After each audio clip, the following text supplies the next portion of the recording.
I'm Angie, and I am kind of on fire today to have a brief discussion and then a practice of meditation. And I'm on fire about it because I'm realizing that this is one of the tools that we can each learn and integrate into our lives that will potentially heal the world. Now that sounds rather lofty perhaps, but it's one of the most useful ways to get to know yourself, to love yourself, forgive yourself, reparent yourself, and to unlearn all the conditioning that is not who we really are and come home to our essence and our bliss and why we're here on this planet. And how to get in touch with that is through your body and into your heart.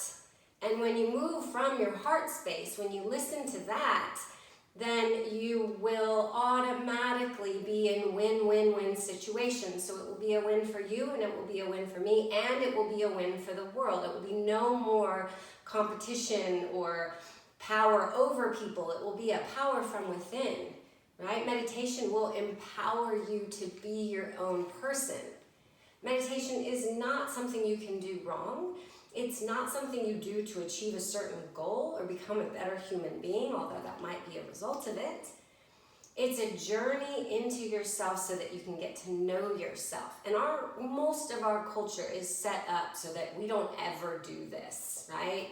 Busyness, thinking, judging, all these things keep us from feeling what's inside. It's really not that scary. The things that we've been running from, that we've been pushing down, that we've been anesthetizing, those things are our allies.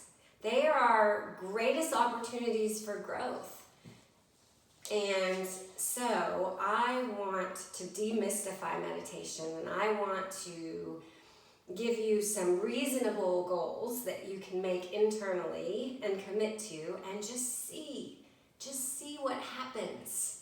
Right? This isn't something you can learn about without experiencing. It's not something you can read about. You have to go inside. But what this world needs is people who love themselves, right? And that doesn't mean you have a perfect body, job, relationship, finances. No, it's in the middle of the mess. Like right now in this moment, you're lovable without improving or fixing anything.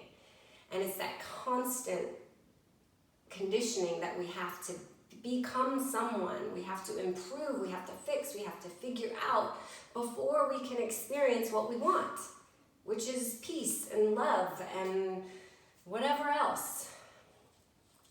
And it's right here, and that's what meditation does for it. It brings us into the present moment, which is what we're actually looking for when we're running around and bumping into things and trying to be right. Right? It's living up here. What we really want is to be embodied and to listen, to hear. So meditation is really just taking, would you like to come in and show us? This is Ollie, my yoga dog. It's really just committing to being still for a few moments. So I would suggest 5 minutes a day. I like interesting numbers, so I started with 5 minutes and 55 seconds. And then what might happen is you might want to keep going, and you might want to turn it into 11 minutes and 11 seconds, or just 10 minutes if you want to be normal. Anyways, committing to a short amount of time to sit still and to be with yourself and life. That means you don't have to make something happen. You don't have to try harder. You don't have to give up when it's not going perfectly, because there's no such thing. It's really just sitting down in the middle of life, pausing. And you might think, I don't have time to pause. You don't have time not to pause. Things will happen exponentially easier, more fluidly, if you can pause first. Because you won't be caught up in all the hows. You'll remember the why, and that will steer the course. Okay? So in a minute, I'm going to just take you through it, and you can do this exact meditation. I don't even know what it's going to be, over and over again, or you can just sit with yourself. yourself. And I'll tell you a little bit about what happens, okay? Like, take the seriousness off of it, like, oh, I'm gonna meditate and I'm gonna have this experience. You're just gonna watch the shit show. The circus of your innards and outers. And if you take that approach, then it's not so serious, right? So you get still, you drop into your body, you become embodied, which gives you access to your heart, and it gives you access to universal support and guidance. It taps you in. And then you access your breath. And life gets simple, breathing in, pause, breathing out, pause. You notice the pauses, which is the space between the breaths and the tasks and the thoughts. And in that space is infinite mind, infinite love. It's in the gaps. We're always trying to fill in the gaps, but the gaps are where the magic is. So you start finding the space. And then you notice. You notice that you have an ongoing stream of thoughts and storytelling happening in your brain. And instead of believing the story, you'll still get caught up in it and you'll be like, whoa, where did I go? You're just like, oh, I'm thinking. And you become the witness of your experience simultaneously while going through it. And what the witness does is it allows you to expand your consciousness beyond the mental and emotional realm. It allows you to access that space. And it allows you to access a broader container of compassion and processing and allowing and surrendering than you would have if you were caught up in the conditioning. And our thoughts are all conditioning. We've been watching the same movie for however long we've been alive, since we were probably 5 or 6, because before 5 or 6 we were present, we were not conditioned quite yet. Right? So we're returning to that innocence that knows that we're what we're looking for. That hasn't been told you have to go out there and become something or find it or attain it. That you already are. The other thing that meditation does is it unlearns you. I don't think that's a word. Unschools you, whatever. Dog hair in my mouth, thanks, Ollie. Things come up. And when you realize that they're not who you are, whether it's a memory, a trauma, a feeling, a thought, a belief, right? When you're witnessing and you know these things are not who you are, then you can allow them to come up. And you're like, why would I want a memory or a trauma to come up? Because it takes so much life force to keep it down. And it just wants to be seen and heard and loved and forgiven and accepted, right? These are the parts of us that wanted those same things when we were younger and didn't get them. So we shoved it in. And when it's bubbling up and you can say, oh, there's that memory, then you have this expanded view of it and you realize, oh, that's not what you're worth. Even though that person said that, that's not who you are or what you should be doing or shouldn't be doing. And it's just bubbling up to be loved. And then it's usually on its way out. That's the healing.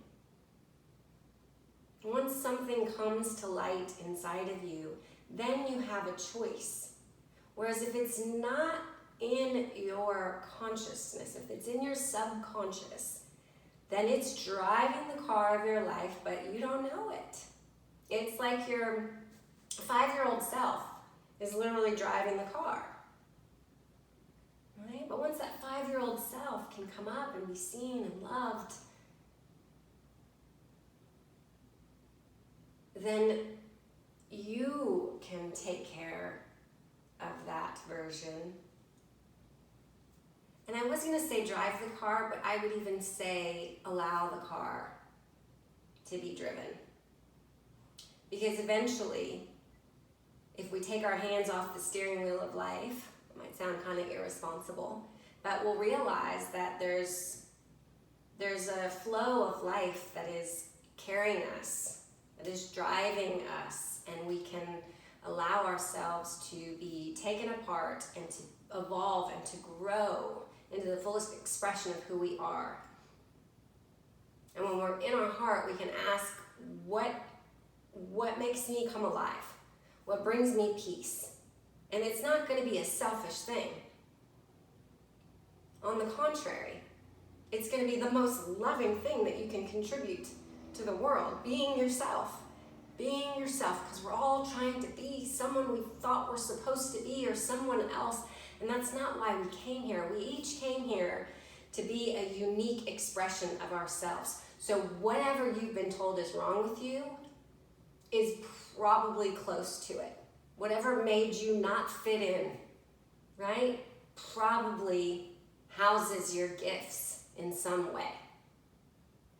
So in meditation, we learn to let things fall apart. Instead of trying to put things together, instead of trying to keep it all together, we let things fall apart. You let the tears flow, right? And then that trauma is released from your body, from your heart. So let's try it. Let's close our eyes and I like to sit up on a cushion, but you can also do this in a chair. But you want to be able to sit up nice and tall and feel supported. All right, so come to your seat. Feel the chair or the ground below you. Close your eyes. Inhale, feel the ground lift you up as your chest opens and your spine lengthens. Pause. Exhale, let your shoulders relax down towards the ground. Pause. Inhale, feel your belly and chest expand as you breathe in. Pause. Exhale, let your body remind you what it feels like to let go. Pause. One more breath, inhaling fully. Pause. Exhale, let it all the way out as if you're emptying some of the energy of your mind and your nervous system into the ground.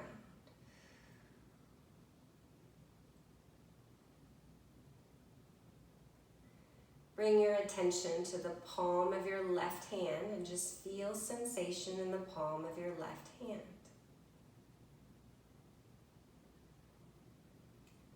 Feel sensation in the palm of your right hand. Now both hands simultaneously.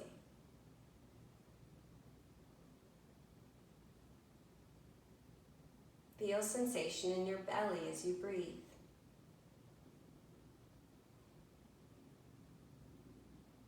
Bring your attention to your chest and your heart. Expand out from that heart center as if you could gather all the scattered pieces of you. And exhale, bring them home.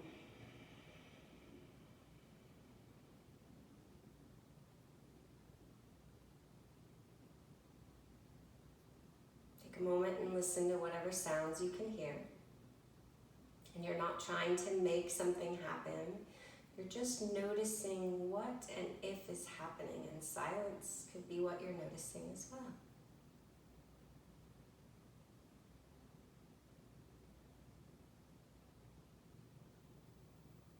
See if you can hear the subtle sound of your own breathing.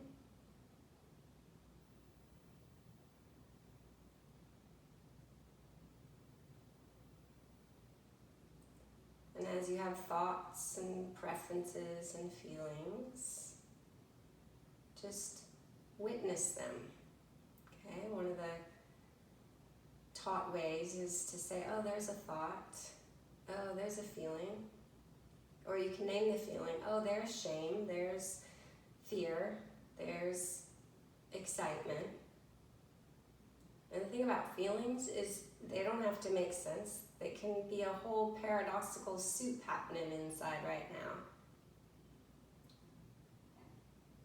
But you just notice.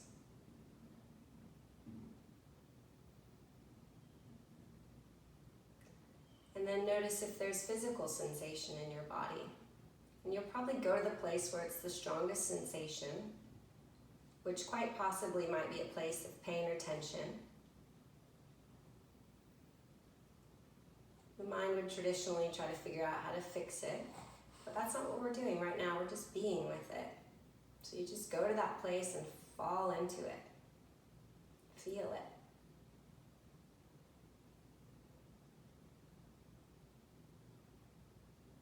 And then you can start with your body and just have a little internal conversation like, I feel you, I'm feeling you, thank you for communicating with me.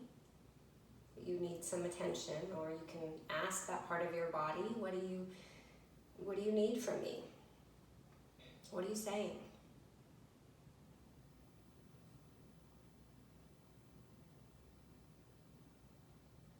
So we're learning to listen, which means you have to open to the questions themselves and not demand answers or resolution.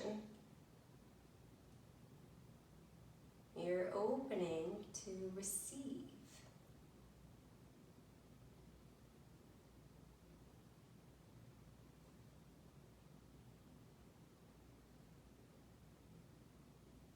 And you just notice your experience, your reactions, your preferences.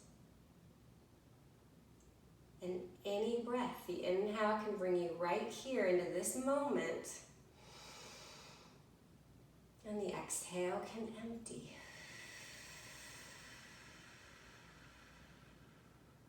And root. And take a seat in the center of your heart. Just listen and ask, what do you most want to feel?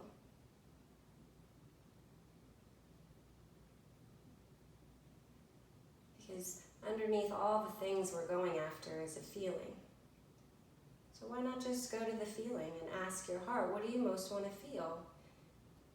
And if it starts to give you a laundry list, that's your head, and that's fine. Just, oh, there's my mind again, going off with that uninspiring laundry list that I don't ever want to get to.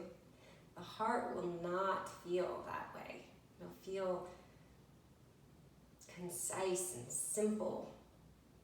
Like, I want to feel at peace, or I want to feel safe, or I want to feel loved, or I want to feel accepted.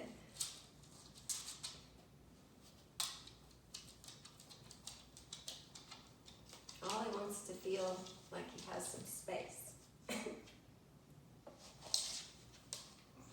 Okay. Now here's the thing. You're not going to say, I want to feel at peace, because then that's making peace over there. You're going to internally say, I am at peace. I am loved. I am fulfilled. And then that's your internal goal for the day. And whatever happens internally or externally will be an opportunity for that. It's no longer dependent upon something going your way. Everything, right? So if you want to be at peace and you have a quiet moment, you can just drink it in. And if you want to be at peace and someone comes at you and wants to fight with you, then wow, that's an amazing opportunity to practice peace, you see? Take one more breath here. Feel your belly and heart expand. Exhale, let it out.